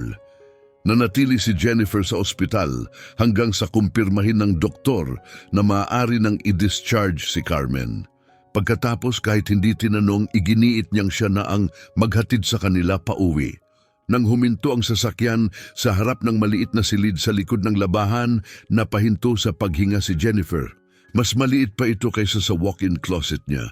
Bitak-bitak at nangangaliskis ang mga dingding. May isang bintana lang na halos walang ilaw na pumapasok. Hindi mo kailangang pumasok, ani Angelina. Napansin ang hitsura sa mukha ni Jennifer. Alam kong hindi ito ang nakasanayan mo. Hindi yon ang dahilan, pagsisinungaling ni Jennifer, pero pareho nilang alam ang totoo. Hindi ito lugar para sa isang bata, hindi para sa kanyang apo, at lalo na hindi para sa anak ni Mario Flores. Bit-bit ang antok na si Carmen, pumasok si Angelina sa loob. Sumunod si Jennifer. Ang nakita niya ay tuluyang bumiyak sa kanyang puso. Isang manipis na kutsyon na nakapatong lang sa sahig. Isang lumang aparador na nakatagilid sa sulok. Isang maliit na electric stove sa ibabaw ng ginawang mesa. Ilang laruan ni Carmen, maayos na nakalagay sa karton. At sa dingding, katabi ng switch ng ilaw, isang nakaprint na litrato ni Mario mula sa social media profile nito. Kinukwento ko sa kanya ang tungkol sa tatay niya gabi-gabi, mahina at tahimik, na sabi ni Angelina habang nakatitig si Jennifer sa litrato. Ipinapakita ko yan at sinasabi kong nasa langit na si Daddy, binabantayan siya. Angelina, simula ni Jennifer, pero biglang tumunog ang telepono niya. Si Juanita. Jennifer, matalim na boses ng pinsan, kailangan mong umuwi ngayon. May problema tayo. Anong klaseng problema? Basta bumalik ka agad at huwag mo siyang isasama. Nabuo ang buhol sa sikmura ni Jennifer. Kailangan kong umalis, sabi niya kay Angelina, pero babalik ako bukas para kamustahin si Carmen. Hindi mo naman kailangang bumalik, mahina ang sagot ni Angelina, pero may halatang takot sa boses. Ayaw sa amin ng pamilya mo. Alam ko, sagot ni Jennifer, pero kailangan nilang tanggapin, ang desisyon ay akin. Lumabas na siya, pero ang imahe ng silid na iyon, ng batang nakahiga sa kutson, yakap ang manikang butas-butas, ay dala-dala niya. Makaraan ng isang oras, pumasok si Jennifer sa kanyang bahay. Sa sala, naghihintay hindi lang sina Juanita at Dr. Eduardo, kundi pati ang 3 pang miyembro ng pamilya Flores. Pablo Flores, isang malayong pinsan at maingay na shareholder ng kumpanya. Anita, tiyahin ni Mario, kilalang kilala sa pagiging obsessed sa imahe ng pamilya. Leonardo Aquino, ang matapat ngunit tusong accountant ng pamilya. Sa wakas, ani Juanita, kailangan na nating tapusin ito ngayon. Tapusin ang ano? Tanong ni Jennifer kahit alam na niya ang sagot. Lumapit si Pablo, dala ang tambak na papeles. Jennifer, nauunawaan naming nagluluksa ka, pero bilang shareholders, tungkulin naming protektahan ang yaman ng pamilya. At ano ang kinalaman ng apo ko diyan? Ang sinasabing apo mo, mabilis na putol ni Anita. Wala pang patunay na may kaugnayan siya kay Mario. Meron, mariing sagot ni Jennifer. Kung ganon patunayan sa agham, singit ni Dr. Eduardo, sabay abot ng legal documents sa mesa. May inihanda na akong petisyon para sa post-mortem paternity test. Kinuha ni Jennifer ang mga papel. Mabilis niyang binasa ang legal na terminolohiya. Eksakto sa kinatatakutan niya, isang formal na kahilingan upang hukayin ang labi ni Mario para sa DNA testing. Gusto niyong hukayin ang anak ko? Bulong niya nanginginig sa galit at gulat. Ito lang ang tiyak na paraan, sagot ni Eduardo. Gamit ang DNA ni Mario, maaari nating patunayan o itanggi ang pagiging ama niya. At kung tumanggi ako, isasampa pa rin namin sa korte, sagot ni Pablo.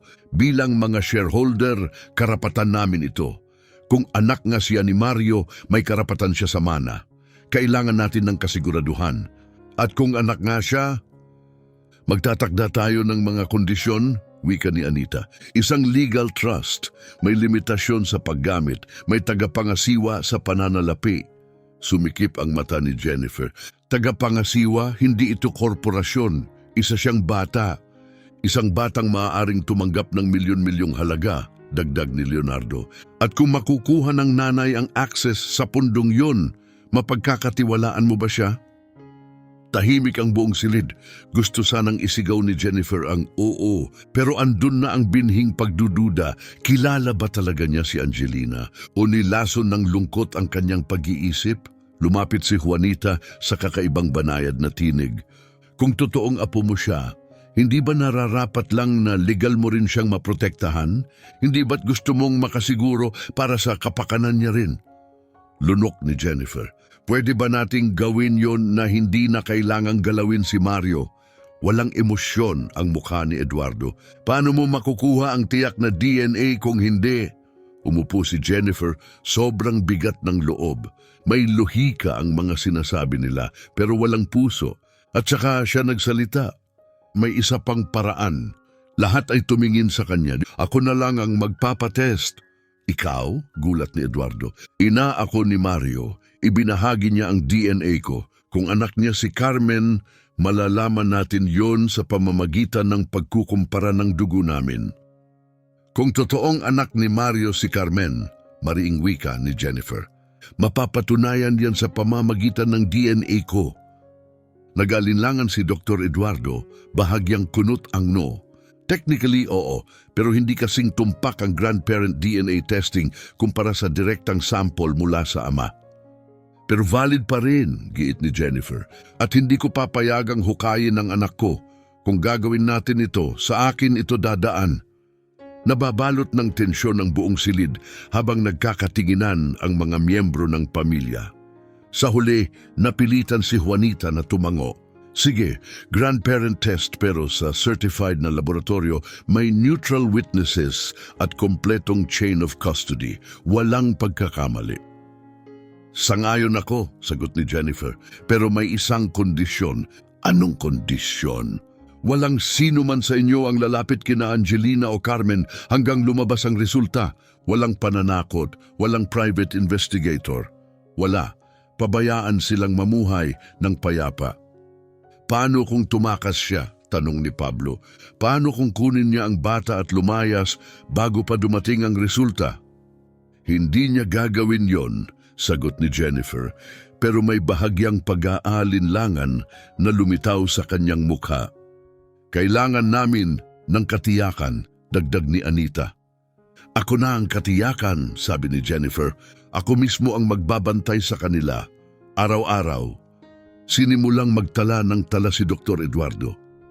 Aayusin ko ang mga dokumento, pwedeng gawin ang test sa Makalawa, mga 1 linggo para sa resulta. 1 linggo, ulit ni Jennifer, 7 araw para matuklasan ang katotohanan. Para mapatigil ang pagdududa o tuluyang gumuho ang mundo niya. Matagal nang nakaalis ang lahat pero nananatiling nakaupo si Jennifer sa kanyang sala, nakatitig sa kawalan. Ginawa mo ang tama, mahinang sabi ni Teresa, lumapit sa kanya. Ginawa ko ba? Tanong ni Jennifer, halos walang laman ng tinig. O bumigay lang ako sa kanila? Para kay Carmen ang ginagawa mo, sagot ni Teresa. Kung totoo ngang apo mo siya, walang makakakaila kapag lumabas na ang resulta. At kung isipin ni Angelina na hindi ko na siya pinagkakatiwalaan, paano kung bigla siyang mawala bago pa mangyari ang test? Kung ganoon, sagot ni Teresa, hanapin mo siya dahil kapag mahal mo ang isang tao, nilalabanan mo ang mga balakid. Hindi ka sumusuko. Kinabukasan, maagang dumating si Jennifer sa labahan. Sinalubong siya ni Beatrice Bautista, ang may-ari, at tahimik siyang inihatid sa likod ng gusali. Angelina, may bisita ka, tawag ni Beatrice. Lumingon si Angelina, halatang nagulat. Mrs. Jennifer, ayos lang po ba kayo? Kailangan nating mag-usap, tayo lang. Tumango si Beatrice at lumabas ng silid. Hindi na nagpaligoy-ligoy si Jennifer. Ikinuwento niya ang lahat, ang pag-uusap ng pamilya, ang DNA test, ang legal na presyon. Habang nagsasalita, nakikita niyang pumuti ang mukha ni Angelina sa takot. Gusto nilang hukayin si Mario. Tanong nito, halos hindi makapaniwala. Hindi ko yun papayagan, sagot ni Jennifer. Ako na ang magpapates. Pero Angelina, Kailangan mong maunawaan, makapangyarihan sila. Kapag mali ang galaw natin, guguluhin nila ang buhay natin. Buhay natin, ulit ni Angelina, buhay ko ito, anak ko. At ngayon kailangan ko pang patunayan na anak nga siya ni Mario para lang seryosohin kami. Hindi ito tungkol sa tiwala. Eksakto ito tungkol sa tiwala. Putol ni Angelina, nanginginig ang tinig. Sinabi mong nagbago ka, na iba ka na ngayon.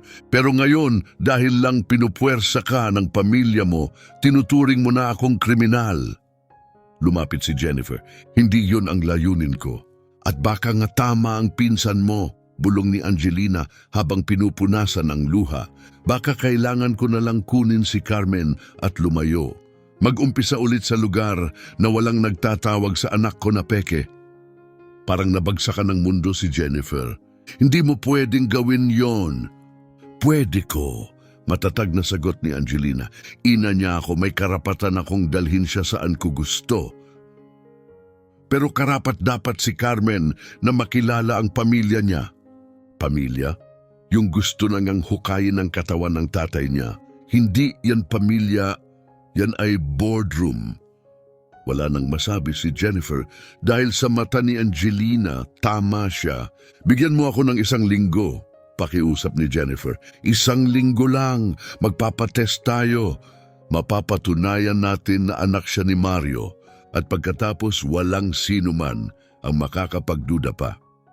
At kung hindi maging tiyak ang resulta, tanong ni Angelina, paano kung magkaroon ng error ang lab o manipulahin nila yon? Paano kung gamitin yon para agawin si Carmen sa akin? Hindi ko hahayaan yon, sagot ni Jennifer. Paano? Matalim na tanong ni Angelina. Paano mo kami ipagtatanggol? Pamilya mo sila, may pera sila, abogado, koneksyon. At ako, wala ako. Meron ka sa akin, mahinang sabi ni Jennifer. At sa pagkakataong ito, hindi na ako lalayo. Hindi ko uulitin ang pagkakamaling ginawa ko kay Mario. Hindi ko pipiliin ang pananahimik muli. Tahimik si Angelina. Puno ng salusalungat na damdamin ang kanyang mga mata, sakit, takot, at marahil isang hibla ng pag-asa. Kailangan ko ng oras, sabi niya sa wakas. Kailangan kong mag-isip. Ang pagsusulit ay nakatakda sa makalawa. Mahina ngunit may halong pag-aalala na sabi ni Jennifer. Kung ganon, ayan na ang sagot mo, tugon ni Angelina nang hindi lumilingon. Hindi ko yan gagawin. Angelina, pakiusap. Sa buong paggalang, Mrs. Jennifer, putol ni Angelina, may trabaho akong kailangang tapusin. Pakiusap, umalis ka na. Nanatiling nakatayo si Jennifer, hindi alam kung ano ang dapat sabihin o gawin. Sa unang pagkakataon sa buhay niya, wala nang saysay ang kanyang kapangyarihan, hindi ang kanyang yaman, hindi ang kanyang pangalan, hindi ang kanyang autoridad. Si Angelina na ngayon ang may hawak ng lahat ng kapangyarihan. Kapangyarihan sa katotohanan, kapangyarihan kay Carmen, kapangyarihang magtakda kung may lugar pa ba si Jennifer sa kanilang buhay. Tatalikod na sana siya, mabigat ang dibdib, nang marinig niya ang pamilyar na tinig mula sa likod.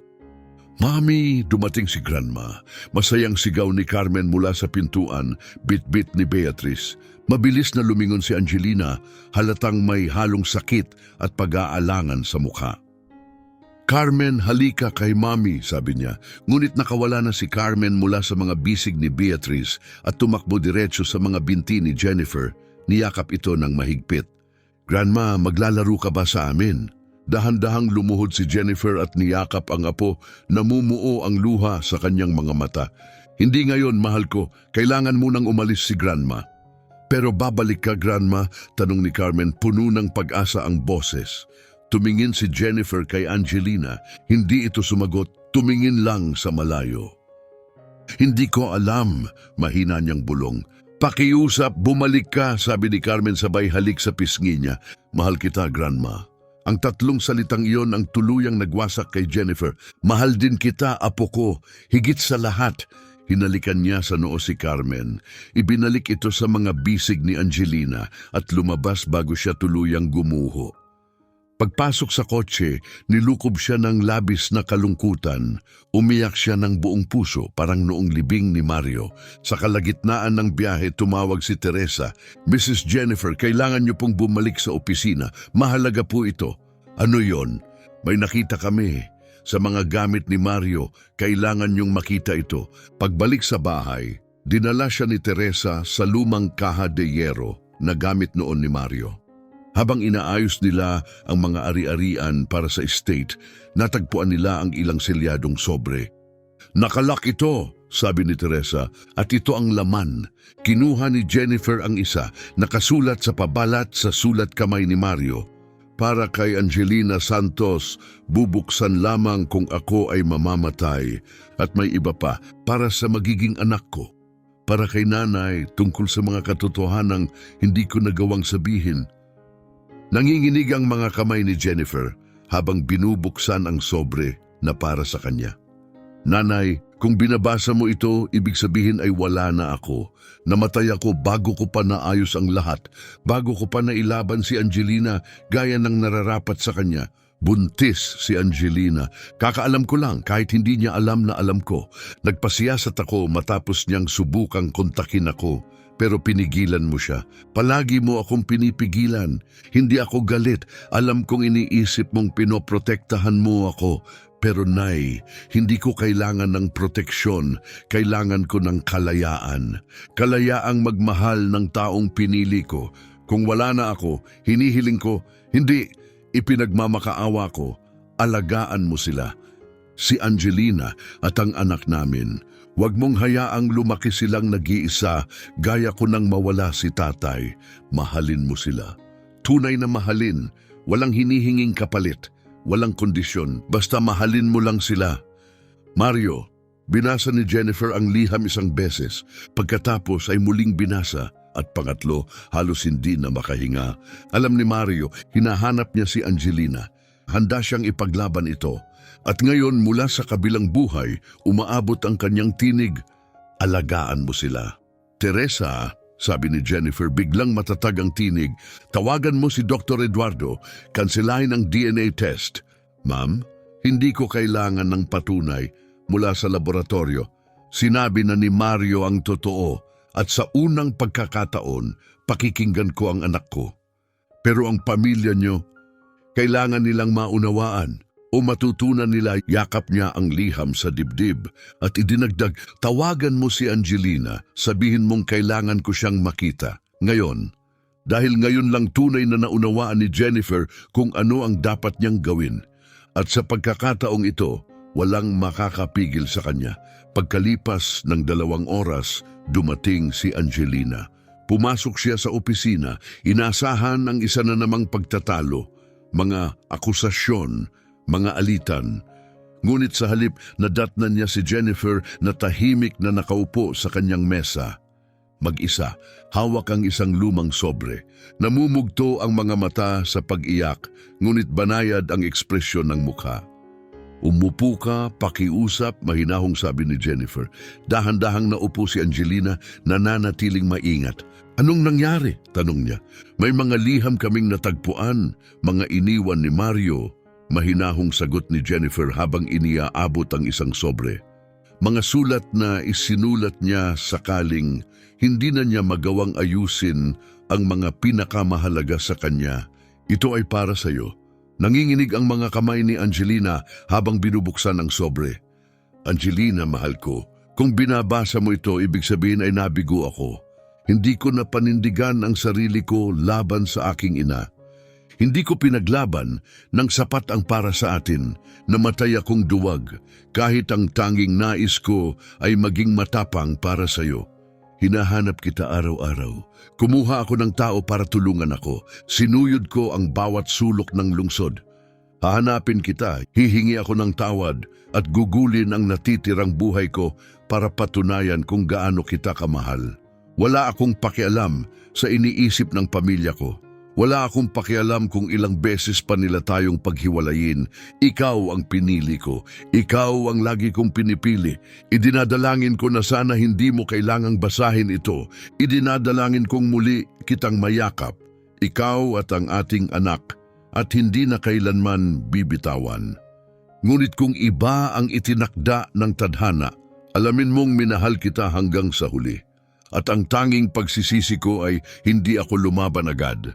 Habang buhay mong Yob Mario, malayang tumulo ang mga luha sa mukha ni Angelina. Talagang babalik siya, mahina niyang bulong. Oo, sagot ni Jennifer, kumikislap din ang mga mata sa luha. At ako ang humarang sa kanya, ako ang kumuha ng lahat sa kanya. Dahil sa kayabangan, dahil sa takot. Pero ngayon, alam mo na, mahinang sabi ni Angelina. Alam ko na, at sa pagkakataong ito, hindi ko na ipagwawalang bahala ang mga salita niya. Kinuha ni Jennifer ang isa pang sobre. Ito naman ang para sa akin. Sa liham na ito, hiniling niyang alagaan kita. Mahalin kita na parang pamilya. Tiningnan niya si Angelina sa mga mata.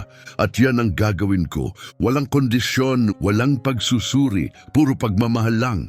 At ang pamilya mo, tanong ni Angelina, ang DNA test? Kinansela ko na ang lahat, sagot ni Jennifer, malinaw at matatag ang tinig. Hindi ko kailangan ng siyensya para sabihin sa akin ang alam na ng puso ko. May salita na ako ni Mario at sapat na yon. Hindi pa man tuluyang nakabawi si Angelina sa nararamdaman, biglang bumukas ang pinto ng opisina. Pumasok si Juanita na parang bagyo, kasunod sina Pablo, Anita at Dr. Eduardo. Jennifer, anong ginawa mo? Mariing sabi ni Juanita. Kinansela mo ba ang test? Nasiraan ka na ba ng bait? Nagdesisyon lang ako, kalmadong sagot ni Jennifer. Desisyon, mariing tugon ni Pablo. Ipamimigay mo ang milyon-milyong yaman ng pamilya sa isang halos di mo kilala? Hindi estranghero si Angelina? Matatag na sagot ni Jennifer. Siya ang minahal ni Mario at si Carmen ay apo ko. Kung ganon, patunayan mo, sigaw ni Anita. Patunayan mong anak talaga siya ni Mario. Tumayo si Jennifer, hindi nanginginig ang boses. Hindi ko kailangang patunayan ang kahit ano sa inyo. May iniwang tagubilin sa akin si Mario at susundin ko iyon. Lumapit si Dr. Eduardo, inilapag ang mga dokumento sa mesa. Naglabas ako ng interdiction order. Kung patuloy kang kikilos ng walang katwiran, maaari kang tanggalin bilang tagapamahala ng estate. Tahimik ang buong silid. Lahat ay naghihintay na umatras si Jennifer pati si Angelina. Ngunit tiningnan ni Jennifer ang bawat isa sa mata at mariing sinabi, gawin niyo ang gusto niyong gawin. Kunin niyo ang kumpanya. Questionin niyo ang desisyon ko. Idemanda niyo ako. Pero hindi ko titigilan ang pag-aaruga sa apo ko. Itinatapon mo ang lahat ng pinaghirapan natin, gulat na sabi ni Juanita, para sa babaeng halos di mo kilala. Inaayos ko ang lahat ng winasak ko, sagot ni Jennifer. Nagiging ina ako sa anak kong si Mario, ang inang hindi ko kailanman naging.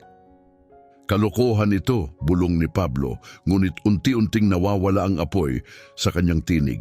Kahit siya ay natigatig, pagkatapos ay muling bumukas ang pinto. Pumasok si Teresa, hawak ang maliit na kamay ni Carmen. Pasensya na, mahina niyang sabi kay Jennifer, pero nagpumilit siyang makita ka.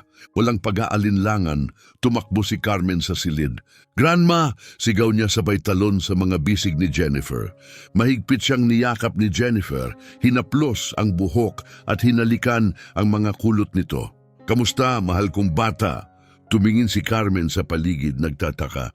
Bakit galit silang lahat? Walang galit, anak, mahinahong sabi ni Jennifer habang hinihimas ang buhok nito. Meron po, seryosong tugon ni Carmen. Pero ayos lang yon. Hindi mo kailangang malungkot, Grandma. Bakit naman? Tanong ni Jennifer, halos maiyak. Kasi si Daddy ay nakamasid. Inaalagaan ka niya. Tahimik ang buong silid. Nawala ang galit ni Juanita. Tumahimik si Anita. Ibinaling ni Pablo ang tingin sa sahig. Niyakap ni Jennifer si Carmen nang mahigpit. At sa sandaling iyon, alam niya, tama ang kanyang ginawa. Walang kayamanan, negosyo o pamanan na mas mahalaga pa rito. Ang batang ito, ang pagmamahal na ito, ang pagkakataong maitama ang lahat.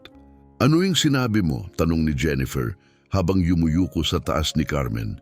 Si Daddy, ulit ni Carmen, itinuro ang langit.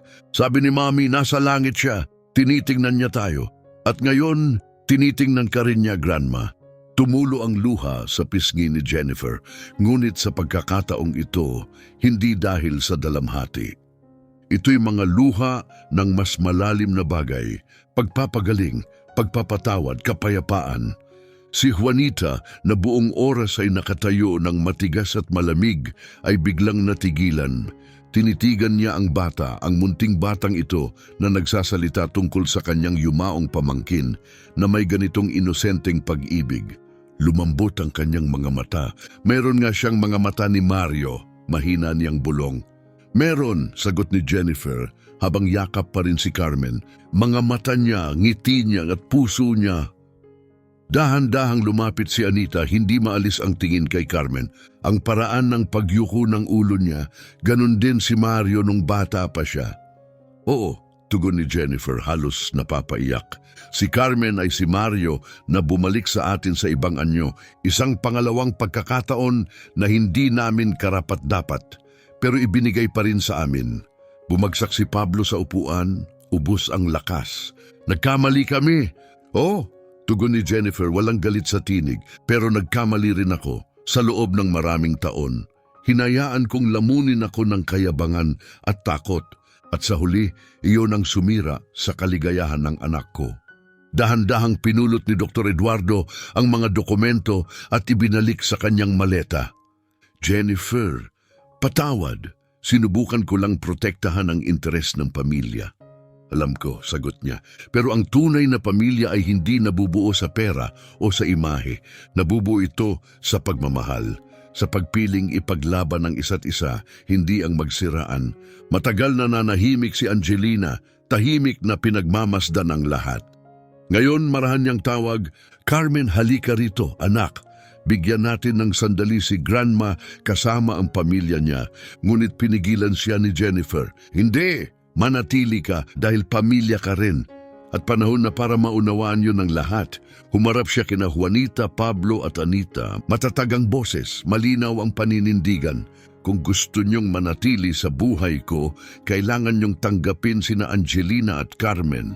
Walang kondisyon, walang pagsusuri, walang paghusga, pagmamahal lang. At kung hindi namin tanggapin, tanong ni Juanita, bagaman wala na ang dating tapang sa tinig, lalayo ako, payak na sagot ni Jennifer. Nawala ko na ang anak ko dahil pinili ko ang kapangyarihan kaysa sa pag-ibig. Hindi ko na uulitin yon kay Carmen. Matagal na tinitigan ni Juanita ang kanyang apo sa tuhod. Pagkatapos, dahan-dahan siyang lumapit at lumuhod sa harap ni Carmen. Kamusta, Carmen? Mahinahong sabi niya. Ako si Tita Juanita mo. Tumingala si Carmen, bahagyang iniling ang ulo, katulad ni Mario noon, at tiningnan siya ng may pagtataka. Pamilya ka ba? Oo, pabulong na sagot ni Juanita, nanginginig ang tinig. Oh, pamilya ako. Wag ka nang magalit, sagot ni Carmen. Taglay ang inosente ngunit matalinong ngiti. Ang pamilya nagmamahalan, hindi nag-aaway, at sa isang iglap nagbago ang lahat. Gumuho ang huling pader sa pagitan nila. Magkasamang naglakad sina Jennifer, Angelina at Carmen sa sementeryo. Ngunit ngayon wala nang mabigat na kalungkutan. Tanging kapayapaan. Daddy, nagdala ako ng bulaklak. Masayang sabi ni Carmen, inilapag ang simpleng mga daisy sa lapida. At kasama ko si Grandma at si Mommy. Nakatayo sina Jennifer at Angelina sa tabi niya, luhaan ngunit hindi sa sakit. Pinagmamasdan nila si Carmen habang kinakausap ang kanyang ama, na parang nandoon lang ito, tahimik na nakikinig. Dinala ako ni Grandma kumain ng ice cream at binilhan niya ako ng mga manika. Pero ang paborito ko pa rin ay yung lumang manika ni Mommy. Ngumiti siya at nagpatuloy. At alam mo, Daddy, malaki na ang pamilya ko ngayon. Si Tita Juanita, si Tito Pablo, si Tita Anita, lahat sila mahal ako. Oo, lahat kami, mahal ka. Mahinang sabi ni Angelina, hinahaplos ang mga kulot ng anak. Inabot ni Jennifer ang balikat ni Angelina at marahang pinisil. Salamat, pabulong niyang sabi, sa pagbibigay sa akin ng pagkakataong ito, sa pagpapakilala mo sa akin sa apo ko, sa pagpapatawad mo. Salamat din, tugon ni Angelina. Sa wakas, ipinaglaban mo kami, ipinagmamalaki ka ni Mario. Talaga po? Tanong ni Carmen, nakatingala sa kanila, malalaki ang mga mata. Lumuhod si Jennifer sa tabi niya. Talagang ipinagmamalaki niya tayo, sagot niya, nakangiti sa gitna ng mga luha. Dahil ngayon, tayo na ang pamilyang matagal niyang pinangarap. Niyakap ni Carmen ang dalawang babae. Mahal ko kayo. Mahal ka rin namin, anak. Sabay nilang sagot, sabay na tinig, sabay na tibok ng puso. Habang dahan-dahang lumulubog ang araw sa likuran nila, 3 henerasyon ang nakatayo, magkahawak kamay. Hindi dahil sa dugo, hindi dahil sa yaman, kundi dahil sa isang mas makapangyarihang bagay, sa pag-ibig na itinanim ni Mario, sa pagpapatawad na natutunan ni Jennifer, sa lakas na ipinakita ni Angelina, at sa puso ng batang si Carmen, na nagpapaalala na ang pamilya ay hindi sinusukat ng pagsusuri o mana. Ang pamilya ay binubuo ng pagmamahal, ng tibay ng loob at ng pagpapatawad. Minsan kailangan muna nating mawala ang minamahal bago natin matutunang kung paano talaga mabuhay wakas